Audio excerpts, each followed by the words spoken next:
लगे तो शिव महापुराण को, लिंग पुराण को, कूर्म पुराण को अवश्य पढ़ें। और जब आप पढ़ेंगे,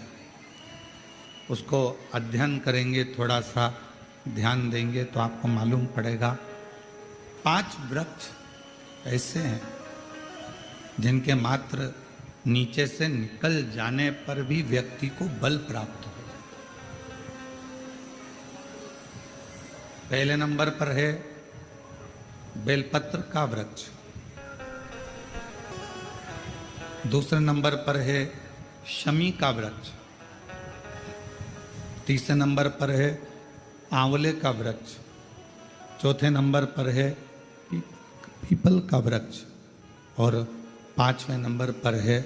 वट वृक्ष।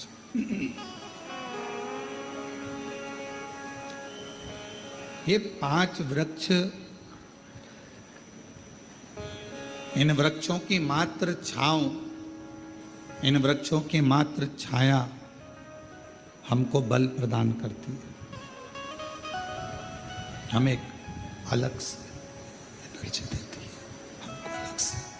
बल देती है, अलग से एनर्जी देती है, अलग से बल प्रदान करती है। और इन वृक्षों के नीचे अगर मान लो कोई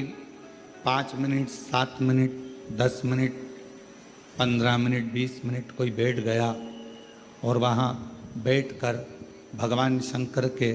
पंचाक्षर मंत्र का नमः शिवाय, षडाक्षर मंत्र का ओम नमः शिवाय या श्री शिवाय नमस्तुभ्यम का जाप या द्वादशाक्षर मंत्र ओम नमो भगवते वासुदेवाय का जप, राम नाम, कृष्ण नाम, शिव नाम का जप यदि कोई मन से इन वृक्षों की वृक्षों की छांव में बैठकर यदि करता है तो उसको उसका फल अवश्य प्राप्त होता है, उसका फल उसे अवश्य मिलता है।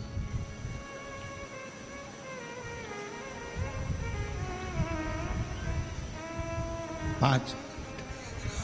वृक्ष की छांव में 5 मिनट भी अगर आप उस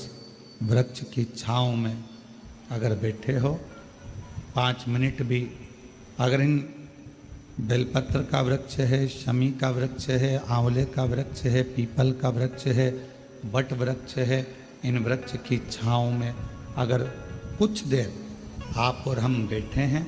और भगवान के नाम का उच्चारण कर रहे हैं तो उस वृक्ष की छाएं,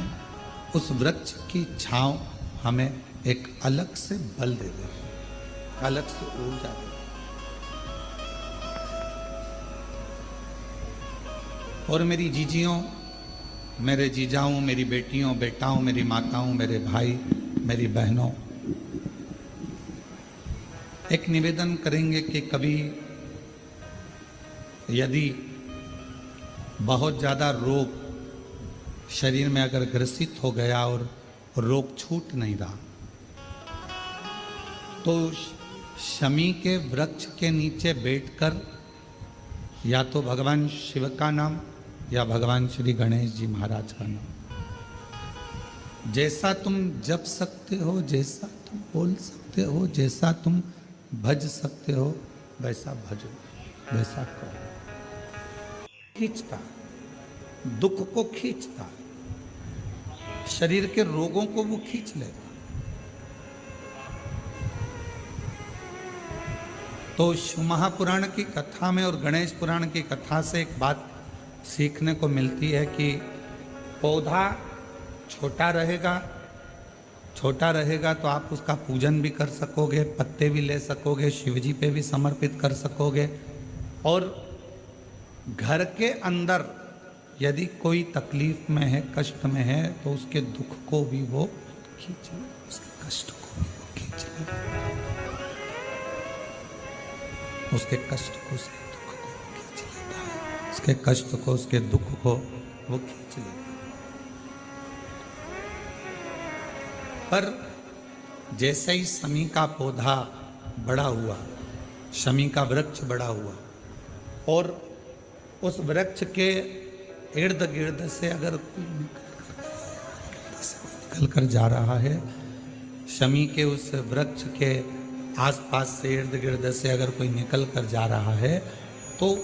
उसके भी रोग को वो खींचता,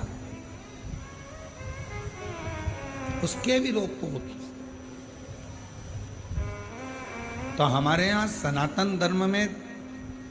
सर्व जगत के हित की बात कही जाती है कि शमी का जब पौधा बड़ा हो जाए, शमी का वृक्ष जब बड़ा हो जाए, शमी का पौधा जब बड़ा हो गया तो उसे कहीं अच्छी जगह पर लगा दिया जाए, जिससे सर्व जगत के दुखों को वो खींचता रहे, सबके रोगों को वो समाप्त करता रहे, सबके रोगों को वो खींचता रहे, समाप्त करता रहे। सर्व जगत के हित। छोटा है पौधा अपने नजदीक। शिव महापुराण में 5